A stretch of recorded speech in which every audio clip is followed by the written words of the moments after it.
Alors, suite du cours sur les lois normales. Donc on a vu dans une première partie comment calculer la probabilité qu'une variable aléatoire qui suit une loi normale soit comprise entre telle et telle valeur. Là je vous donne une méthode pour faire un petit peu l'inverse. Donc j'ai mis méthode inverser une loi normale.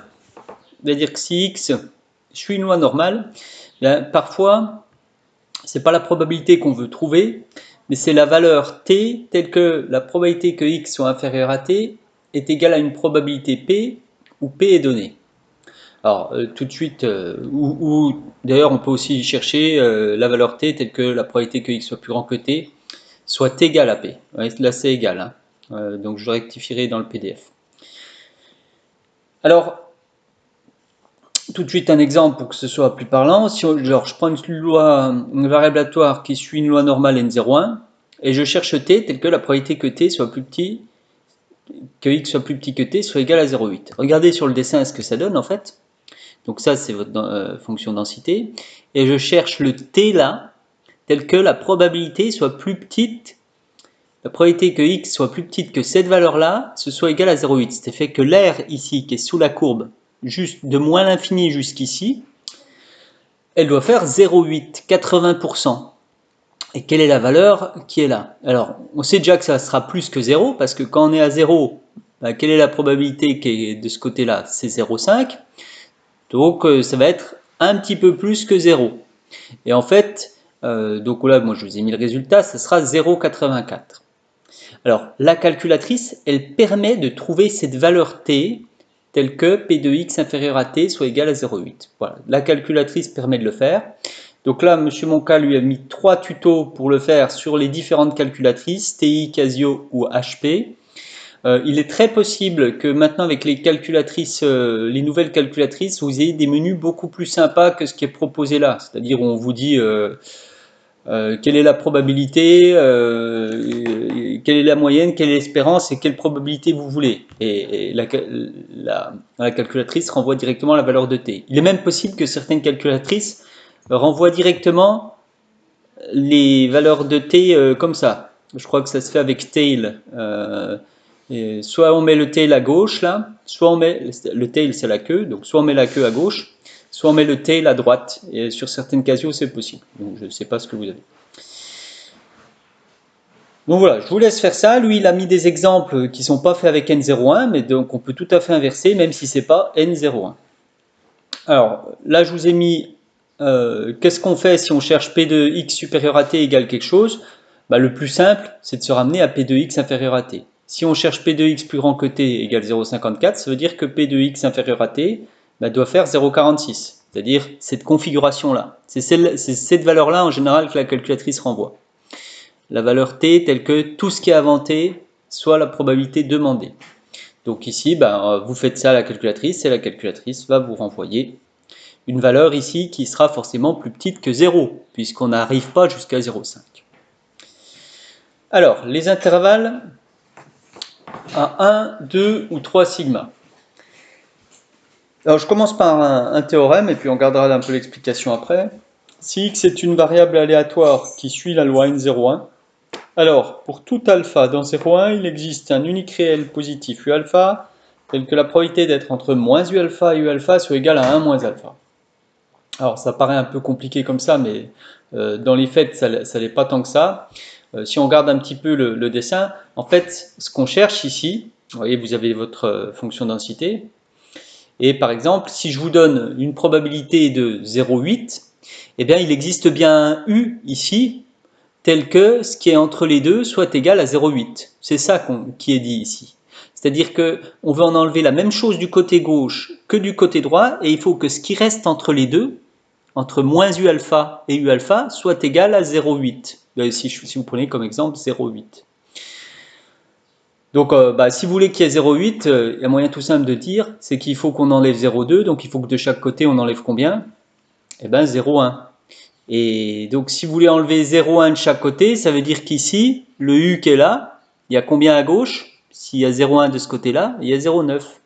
Et du coup, on se ramène à la méthode précédente. On cherche un u tel que la probabilité que x soit plus petit que u soit égale à 0,9.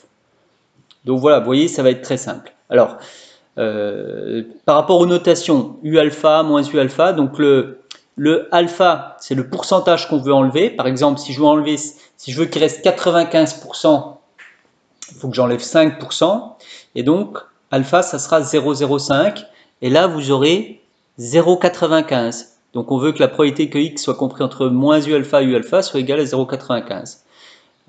Et donc, ça, il y aura toujours un unique réel U alpha tel que ça se passe. Donc, je vous laisse la démonstration, je ne m'étends pas dessus, elle n'est pas difficile, c'est une application directe du théorème des valeurs intermédiaires, du corollaire. Alors bon, c'est intéressant, mais je vais plus particulièrement m'intéresser au cas concret.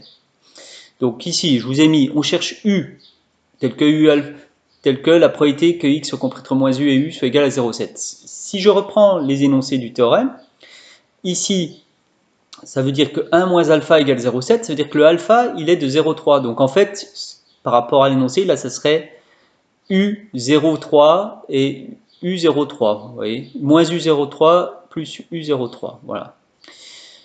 Alors, je refais la petite explication de tout à l'heure. Si vous voulez avoir entre moins U et U, qui reste là entre les deux, 0,7, ça veut dire que de chaque côté, eh ben, il doit y avoir 0,15. Ça veut dire que du côté gauche, qu'en étant toute la queue ici à gauche, il doit y avoir 0,85. Donc j'inverse la loi normale comme avant et je trouve 1,04. Donc là, ce n'est pas l'illustration de l'exemple, hein, c'est une illustration générale.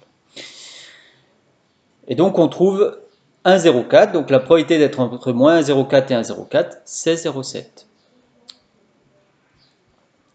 Alors, il y a des valeurs importantes à retenir, c'est celles qui donnent 95%, parce que dans les statistiques, souvent on aime bien avoir 95% des résultats les plus centraux. Donc si on veut 95% des résultats ici qui sont les plus centraux, c'est-à-dire qu'il en reste que 5% à gauche et à droite, eh bien, le résultat, ça va être qu'il faut être entre moins 1,96 et plus 1,96. Vous pouvez le faire à la calculatrice. Si vous voulez 5%, pour les deux côtés qui sont là, c'est-à-dire 95% au milieu, ça veut dire que chaque côté va faire 2,5%.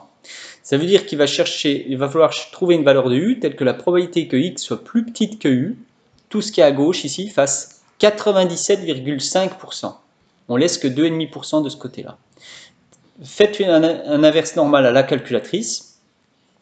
Donc vous rentrez, vous voulez 0,975 avec une loi N01, et vous allez voir, elle va vous renvoyer 1,96 et des poussières.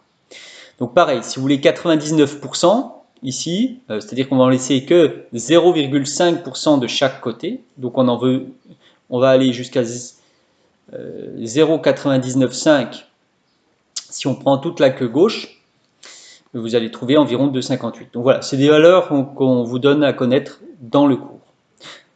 Donc j'ai noté, ça signifie que pour être dans les 95% de valeurs les plus centrales, il faut s'écarter à gauche et à droite d'environ 1,96. Entre moins 1,96 et plus 1,96.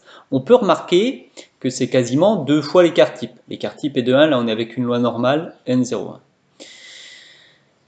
Et si vous voulez 99%, il faut s'écarter de 2,58. Et là on peut remarquer que c'est un petit peu moins que 3, c'est-à-dire 3 fois l'écart type. Donc je reviendrai tout à l'heure sur ces histoires de 2 fois l'écart type, ou 3 fois l'écart type, d'ailleurs même tout de suite.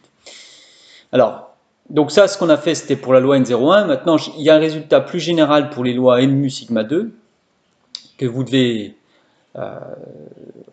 retenir, qui est très utile. Si j'ai une loi N mu sigma 2, bien la probabilité d'être entre l'espérance moins l'écart type et l'espérance plus l'écart type, c'est-à-dire de s'écarter de l'espérance d'un sigma, elle est de 68%, de 2 sigma de 95% et de 3 sigma, on en a un peu plus, 97,5%. Donc voilà l'illustration. Vous avez une loi normale mu, donc elle est centrée ici en mu, sigma. Si vous écartez d'un sigma, mu moins sigma plus mu plus sigma, là ça représente 68% des valeurs. Là ça représente 95% des valeurs. Et là, quasiment toutes les valeurs, quand on s'écarte de 3 sigma, qu'on a un phénomène qui suit une loi normale, on obtient déjà quasiment toutes les valeurs. Vous voyez,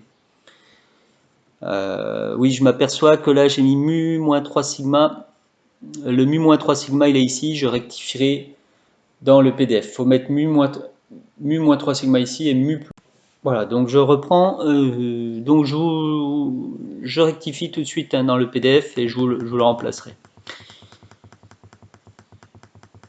Donc voilà, c'est ce que là je vous redis ce que je viens de raconter. Donc les résultats sont très importants et régulièrement utilisés. On peut s'en servir, n'hésitez pas à vous en servir dans les exercices, ça sera même apprécié. Ça montrera que vous avez bien compris comment ça fonctionne. Alors, si x suit une loi normale d'espérance, j'ai mis un exemple, hein, mu 1500 et d'écart type 100, alors c'était un des exercices, l'exercice 4, il y avait ça, mais je crois qu'ils s'étaient trompés, ils avaient mis un sigma de 10. Mais si on met 100, justement, la probabilité d'être entre 1300 et 1700, vous dites, tiens, c'est un truc qui est centré en l'espérance. Vous voyez, vous savez que l'espérance c'est 1500, moins 200, plus 200. Et bien, si vous remarquez ça, et que ça tombe bien, justement, on a retiré 2 fois 100, et on a ajouté 2 fois 100, c'est-à-dire qu'on a vraiment fait moins 2 sigma plus 2 sigma, ben vous le faites apparaître en termes de rédaction, et vous pouvez conclure directement que ça vaut environ 0,95. Voilà. Donc remarque, ces valeurs sont rapprochées de U005, c'est-à-dire quand on cherchait à avoir 95% des valeurs les plus centrales, on s'était aperçu qu'il fallait reculer de moins 1,96 à plus 1,96, ça correspondait presque à 2 sigma. Et quand on voulait 99% des valeurs, il fallait reculer de moins 2,58. Alors, ce n'est pas tout à fait les valeurs qu'on a moins 2 sigma et 2 sigma, c'est l'approximation qui est un peu moins précise. Et puis là, quand on est à 0,01, on prend 99% des valeurs. C'est-à-dire qu'on ne prend pas, comme noté ici, vous voyez, 99,7%. Donc on ne va pas tout à fait jusqu'au 3 sigma. C'est pour ça qu'on a un petit peu moins ici, 2,58. On a besoin d'aller moins loin parce qu'on prend que 99% des valeurs et pas 99,7. Donc voilà, je vous laisse des exercices d'application à faire là-dessus pour la prochaine fois.